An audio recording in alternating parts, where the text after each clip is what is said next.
Hello, everyone. Thanks for joining our session today, where we will be talking about the lessons that we can learn from the pandemic with regards to what the future of professional services procurement could look like. My name is John Milton. I'm a director within Comensura, and I'm joined by a fellow director, Charles Austin, and Paul Ashby, who is the category manager for Oxfordshire County Council, one of our customers. Just a quick bit about Comensura. Our role in life is to be obsessive about delivering a smarter way to work for customers with complex resourcing requirements. We give them access to the contingent and permanent labour they need through a network of specialist recruitment suppliers and manage their services procurement requirements through statement of work. Our independent approach helps them to resource all of their staffing requirements with efficiency and control at every stage. We're going to cover four areas today. The first area really is to kind of look at what the opportunities may be to derive cost savings in the effective post-pandemic work and effectively post-pandemic workforce management strategies. We'll be looking at digital transformation and how this can be used to improve efficiency and governance among the remote workforce. The idea of adopting outcomes-based procurement and improve long-tail governance to achieve greater value for money, and improving permanent labour recruitment to get the optimal mix of permanent, contingent and external workforce. So the first subject really, and I'll bring you in with this one, Paul, is to talk about really what's happening in recruitment now. So supply chain shortages all over the place. We've got the headlines talking about Nando's shutting 40 of its outlets due to supply chain deficiencies. Toyota slashing its output because of chip crunches.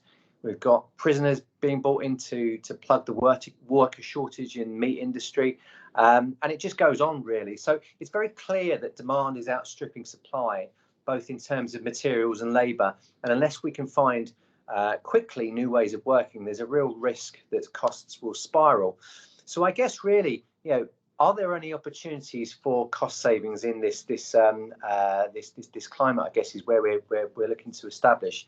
And first off, are you finding within the local authority world that you operate within that you're being affected, I guess, really by any sort of like price hikes at the moment, given that many of the contracts that you operate are linked to pre-pandemic frameworks? I think in some areas, specialist areas especially, the workforce is harder to come by, and traditionally in local government it's mainly been around qualified social workers, particularly in children's social care. Educational psychology is a massive challenge for us in Oxfordshire, with educational psychologists being hard to source. I wouldn't say that there have been massive price hikes there. It's more of that labour shortage. But in terms of savings going forward, we're looking at our sourcing options for our new iteration of our managed service contract. And in terms of savings, we're looking at various public sector frameworks that might be available, and there are savings to be made in terms of margin on some of those frameworks. The other way in which I think we can achieve savings is by having a managed service, as we do have with yourselves, Comensura. It gives us much greater control and visibility, certainly in terms of management information of our workforce, and where we can begin to make interventions in terms of bringing people onto permanent contracts, looking at tenures and so forth. So I think we can make savings in terms of demand management, whereby traditionally sometimes there's a temptation when a manager has got a workforce shortage, they bring somebody on through a temporary labour supply, and if they're performing well, they aren't very quick to bring them onto the permanent workforce. So I think those are some of the areas where we can make some savings, particularly in managing that demand. And do you think there's been some sort of talk in the press recently about sort of like things like with hybrid working, that there may be opportunities to kind of have workers come in working on a remote basis. They have that hybrid element, and then spend some time in the office. But do you think there's opportunities to kind of look at maybe lower day rates when they're working at home because they don't have to travel and they don't, it's easy for them to go there versus office-based work? I think there may be some potential with that. Obviously, we need to be careful because people are on their own terms and conditions already, the established workforce. But certainly on traditionally where there are those workers on day rates, which will be quite a lot higher than permanent employees, there may be some opportunities there. And the sort of hybrid working model will probably aid recruitment overall. I suspect for those of us who are in areas of which traditionally are high cost compared to other areas of the country. So if people aren't having to commute every day, then it may make roles in our area anyway more attractive than they might have been previously. Yeah. Okay. And do you think with the the move to outcomes-based work and I guess controlling outputs and costs and things like that, do you think there might be, and we'll explore this further on, but do you think there could be a general shift to outcomes-based work for contingent workers, statement of work engagements instead of time and materials contracts, which kind of just roll on day by day? I think so, definitely. That's certainly something that we've been exploring quite recently with yourselves in Oxfordshire, and I think we're reaping the benefits of that.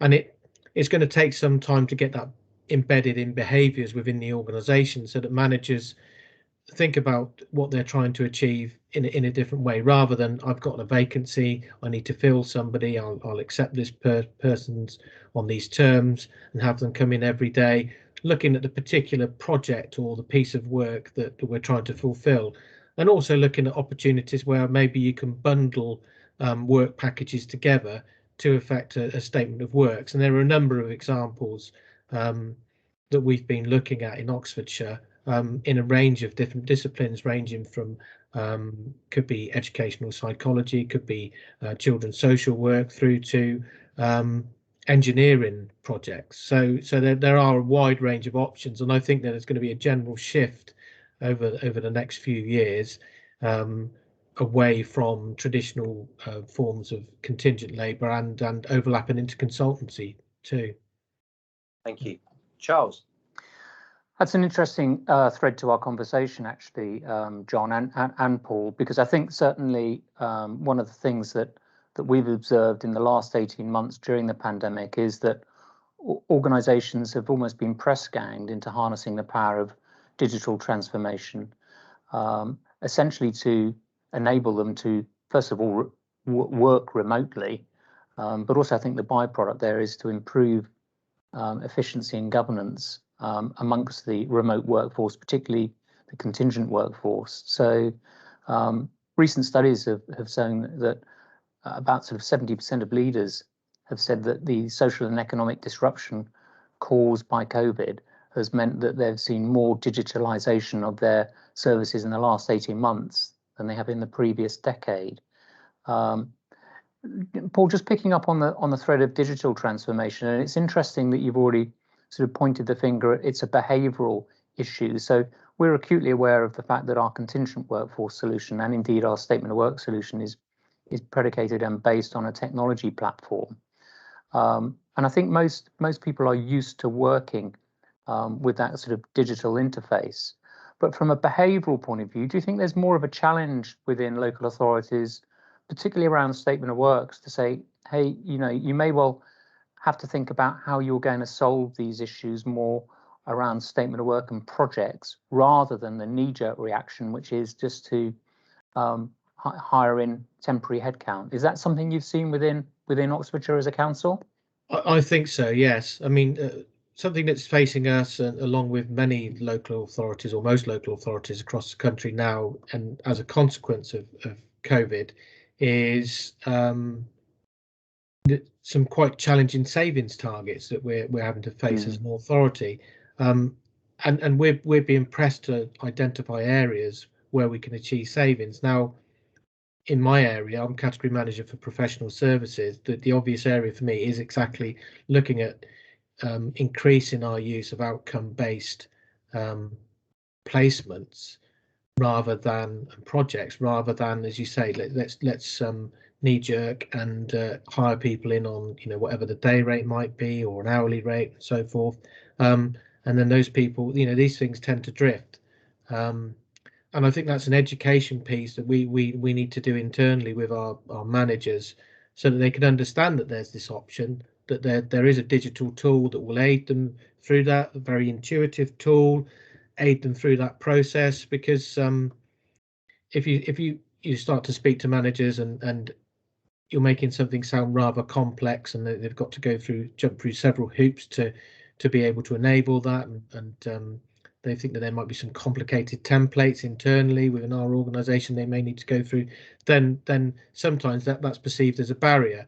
But I mean, if we can begin to educate, we can show them the digital tools that we've got to enable that through the CNET platform, then I think that's only going to increase, and that will, you know, have the mutual benefit of us being able to achieve our service outcomes, but also achieve savings at the same time.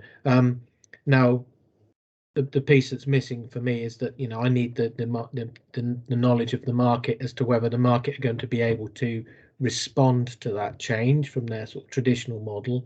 And I guess then that's a challenge for all of us, both from a sort of customer's point of view as a local authority, and for the likes of Comensura as the service provider. But you know, digital, this isn't going away. I think that all that COVID has done is accelerated that sort of model of agile and hybrid working. We were fortunate in Oxfordshire; we already had most of the infrastructure in place when the lockdown came in March in 2020.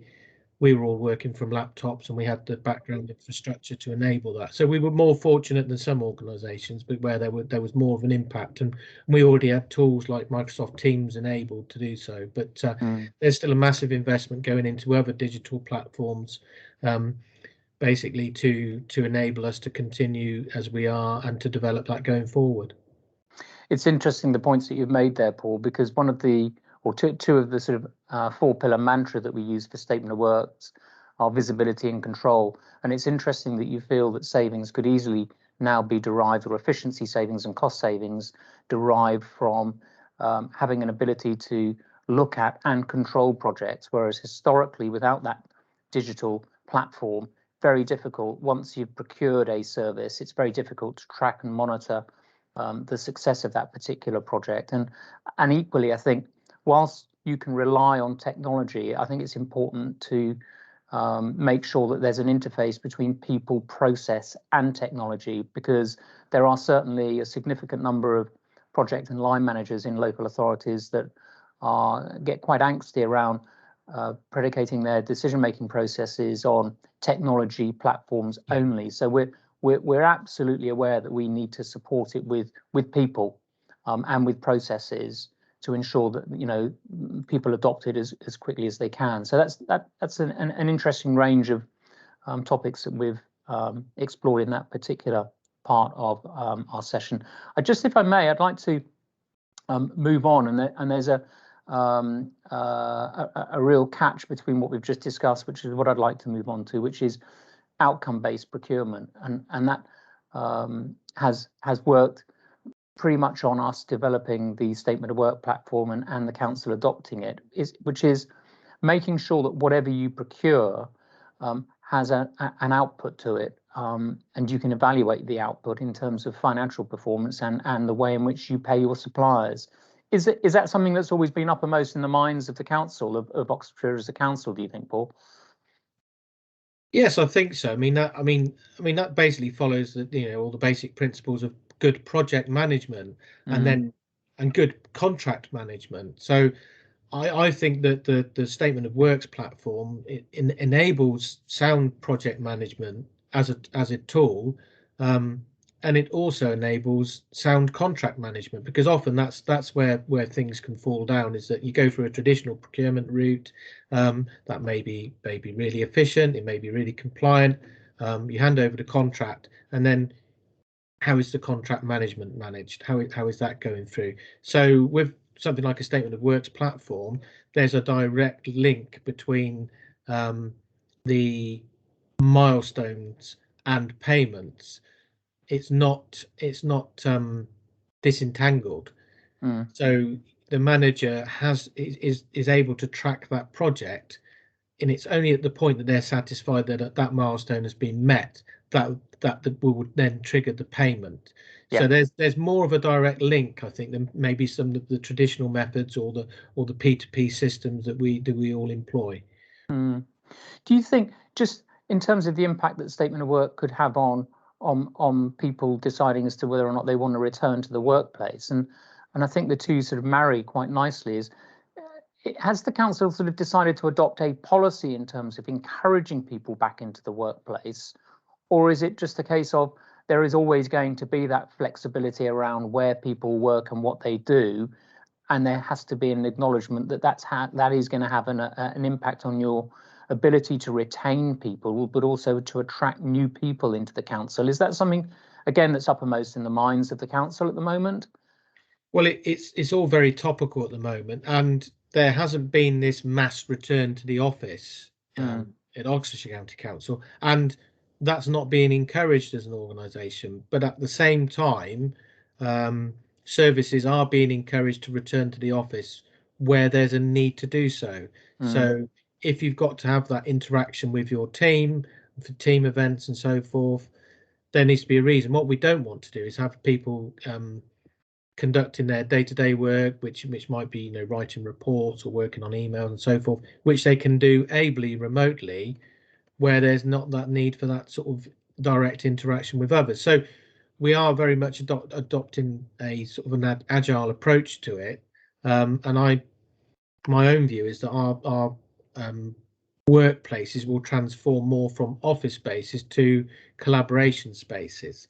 And that's the way I think it's going forward. Now, having all of these sorts of platforms obviously enables us to effectively work remotely, but at the same time, we need to think about employees' well-being, because some people have suffered over the last 18 months by working in isolation and remotely, and some of those people need to be supported into working back in an office environment too. So I think this is just one of the tools that we've got, which will enable a happy balance between remote working and working back in the office.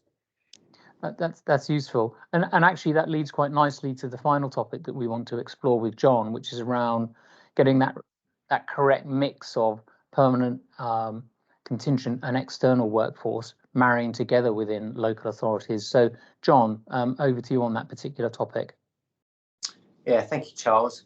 I guess really in such a high demand market and with such a finite level of supply operating within the economy at the moment, I think it's very much a case of trying to work that little bit harder, I guess, really, to attract staff into the procurement departments at the moment.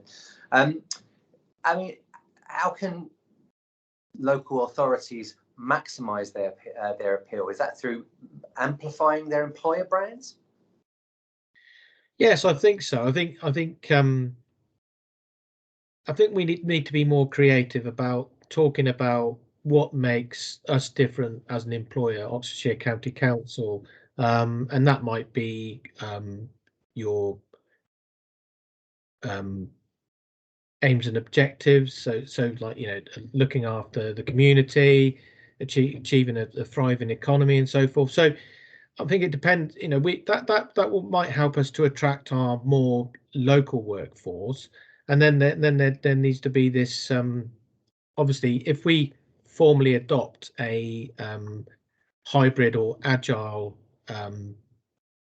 working pattern, because we don't have a formal policy yet, then that will help to attract people who live further afield, and that's been the case through this pandemic. I mean, our procurement team, our corporate procurement team, has been through a complete transformation in Oxfordshire, and we've had a number of vacancies, which we've successfully recruited to, and that's been through a mix of people who might live fairly locally to Oxfordshire, but we've got people who live more remotely too. So I think already the agile and hybrid working environment has made an impact on who we've been able to attract to our roles, and that will continue to develop, because I'm fairly sure we won't go back to being back in an office space every day of the week.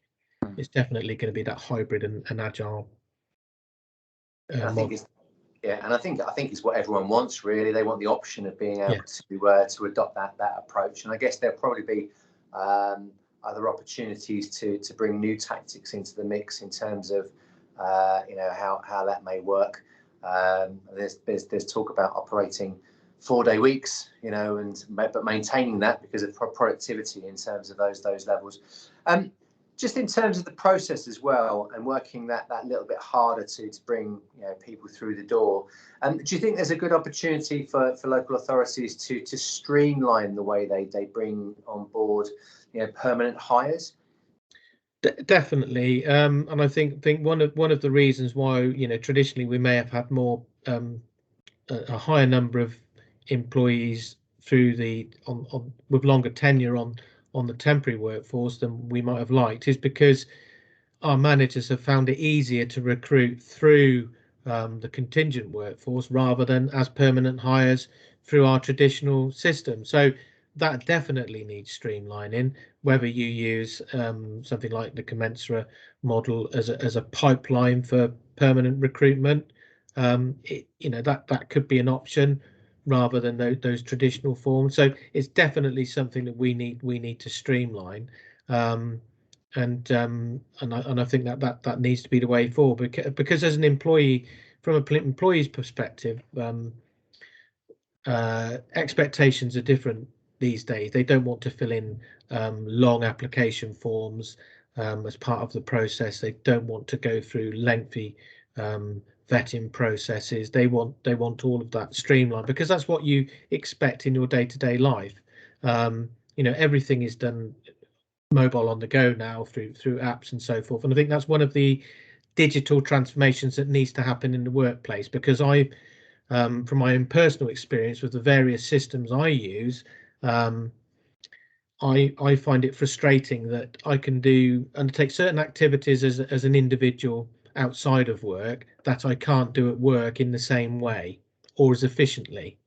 And I think there are lots of business to business systems need to catch up with what's happening outside, particularly in attracting a younger workforce whose expectations are that much higher than older people. So I mean, younger people expect to be able to do everything mobile on the go through apps and those type of connected systems, and we just need to bring things up to speed, I think, in the corporate world and in the normal workplace, to bring it, because that will aid recruitment and retention. Absolutely. Good. Well, I think that's pretty much covered our 4 areas that we were going to talk about today. I think we've pretty much put the world to rights there in of all that. And thank you very much for your input there, Paul, and Charles for posing the questions alongside myself. I think the message really is that the world is changing. It's changing fast. And there are ways and means of capitalising on that from a procurement perspective. We just really need to be able to kind of grasp the nettle in terms of taking that approach. So obviously, if there's any of points you want to raise, then please feel free to ask us questions. But we shall leave it there. Great. Thank you. Thanks, John. Thank you, guys.